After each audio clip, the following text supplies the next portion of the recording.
Bonjour chers étudiants, aujourd'hui notre thème est les voyages. Aujourd'hui nous apprenons comment on peut travailler individuellement et comment nous pouvons faire l'auto-évaluation à l'aide des manuels comme Alter Ego 1. Assalomu alaykum hurmatli talabalar.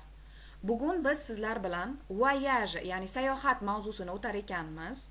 Bunda mavzu yuzasidan darsliklar va o'quv materiallaridan ham mustaqil foydalanishni o'rganamiz. Ya'ni bizga ma'lumki, berilgan o'quv materiallari va darsliklar til sohiblari tomonidan mukammal ishlab chiqilgan bo'lib, bular ustida ishlashni, ya'ni mustaqil ishlab o'zimizni baholay olishni o'rganishimiz bu dars o'tish jarayonida, ayniqsa mustaqil shug'ullanishda juda ham muhim hisoblanadi. Alors, comment on peut travailler individuellement à l'aide des manuels? Tout d'abord, il faut lire attentivement le plan du thème pour savoir les objectifs. Puis, suivez le plan du thème. Et encore, il faut commencer de la compréhension des exercices.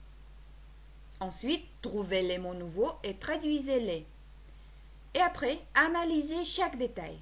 Et à la fin, n'oubliez pas l'auto-évaluation. Demak, darslik bilan yoki o'quv materiallari bilan qanday qilib mustaqil shug'ullanish mumkin talaba? Birinchi navbatda mavzuga berilgan har bir o'quv materialida mavzu yuzasidan rejalar ishlab chiqilgan. Ana shu rejalarni albatta diqqat bilan o'qib chiqish lozim. Darsni o'rganish jarayonida rejaga rioya qilish shart. Rejaning ketma-ketligiga. Va albatta har bir mashqni birinchi navbatda mashq savollarini tushunishimiz kerak. Mashq savolini tushunsak, biz berilgan matn yoki dialog yoki materialni qaysi jihatdan ko'proq o'rganishimiz kerakligini tushunib olamiz. Va albatta yangi so'zlarni topib o'zimiz uchun tarjima qilib olamiz.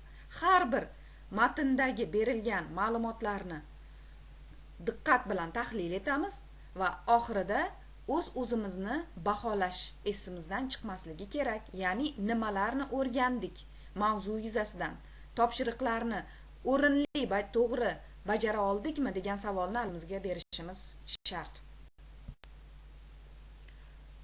Par exemple, dans le livre, sur une page, il y a beaucoup des informations, le texte, les règles, grammaire, etc. Mais de quoi il faut commencer? Observez exercice 1. Qu'est-ce qu'il faut faire? Demak, kitobni ochganda bir varoqning o'zida bir qancha ma'lumotlar berilgan bo'lishi mumkin. Lekin ishni nimadan boshlash kerak? Albatta mashqni tushunishdan. Par exemple, ici il y a exercice 1. Écoutez et associez les sons aux images. Demak, birinchi mashq berilgan va unda qanday shartlar? Biz tovushlarni eshitishimiz va ularni rasmlarga muvofiqlashtirib chiqishimiz kerak. Birinchi sharti. Ikkinchi sharti, associer les sons et les images aux 4 saisons: l'automne, l'hiver, le printemps, l'été. Demak, keyingi sharti, tovushlarni bir muvofiqlashtirib chiqqandan so'ng ularni 4 ta faslga, ya'ni kuz, qish, bahor, yoz fasllariga moslashtirishimiz lozim. Qaysisi biriga tegishliligini aniqlashimiz kerak. Dites si ces saisons existent dans votre pays et quel bruit vous les associez. Et à quel bruit vous les associez. Demak, sizning ham mamlakatingizda bunday fasllar bormi va ularni qaysi shovqinlarga moslashtirishingiz, o'xshatishingiz mumkin degan savollar qo'yilgan. Ko'rib turibmizki, bu mashqda kuzatish va og'zaki javob berish sharti asosiy o'rinda turadi.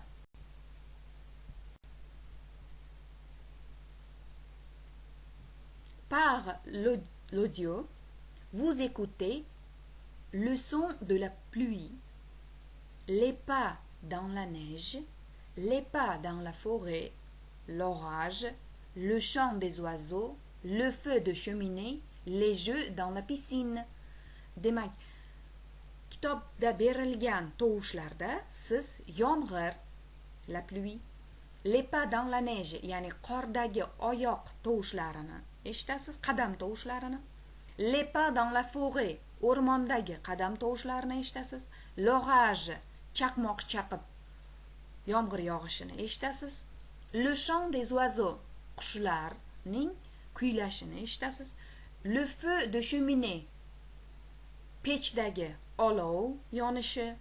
Les jeux dans la piscine, ya'ni cho'milish havzasidagi o'yinlar tovushini eshitishingiz mumkin. Demak, siz bu yerda fasllarga xos bo'lgan bir necha yangi so'zlarni o'rganishingiz mumkin.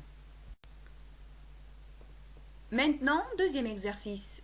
Lisez l'article et donnez-lui un titre. Justifiez votre réponse. Demak, maqolani o'qing va unga sarlavha bering. Va nima uchun aynan shu sarlavhani berganingizni siz isbotlab berishingiz lozim bo'ladi. Maqola o'qish jarayonida siz yangi so'zlarga e'tibor bering va uni o'zingiz uchun tarjima qiling.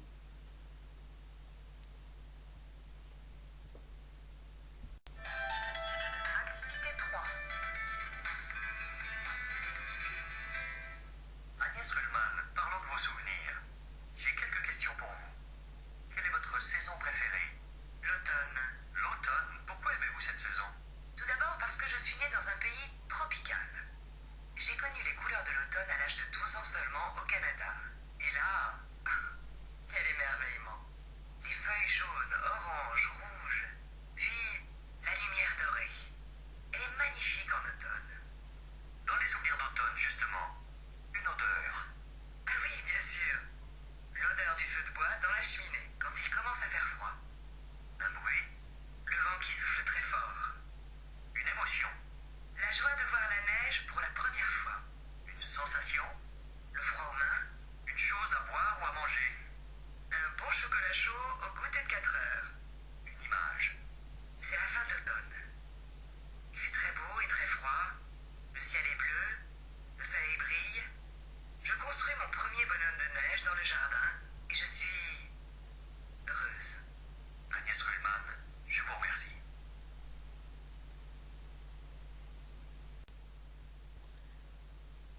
Exercice 3.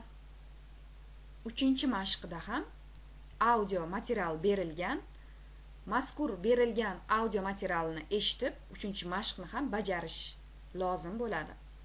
Va undan so'ng puanlang, ya'ni til jihatdan yangi ma'lumotlarni olasiz, qoidalarni o'rganasiz. Masalan, une image, bu tasvir.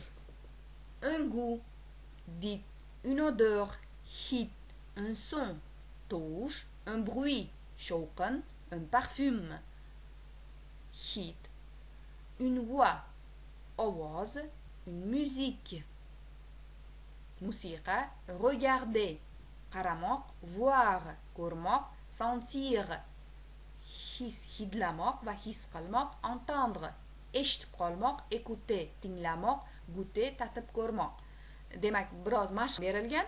Har bir otga, ya'ni his-tuyg'ularni, sezishlarni bildiruvchi so'zlarga siz ot va fe'llarni biriktirib chiqishingiz lozim bo'ladi. Masalan, la vue, ya'ni ko'rishga une image, ya'ni tasvirni qo'yishingiz mumkin yoki fe'ldan regarder, voir tarzida davom ettirasiz. Maintenant, votre tour, chers étudiants. Vous devez faire votre auto-évaluation. Quel mot nouveau vous avez appris? Parlez de ce thème à vos amis, en français bien sûr. Répétez les règles, s'il vous plaît, et faites les exercices d'après le cahier des exercices. Bon courage et bonne chance, chers étudiants. Demak, siz dars oxirida o'z-o'zingizni baholashni esdan chiqarmang. Yangi so'zlarni bugun o'tilgan dars yuzasidan qanday yangi so'zlar o'tganligingizni tahlil qiling va do'stlaringizga mavzu yuzasidan fransuz tilida gapirib bering va albatta qoidalarni takrorlang. Sizga omad.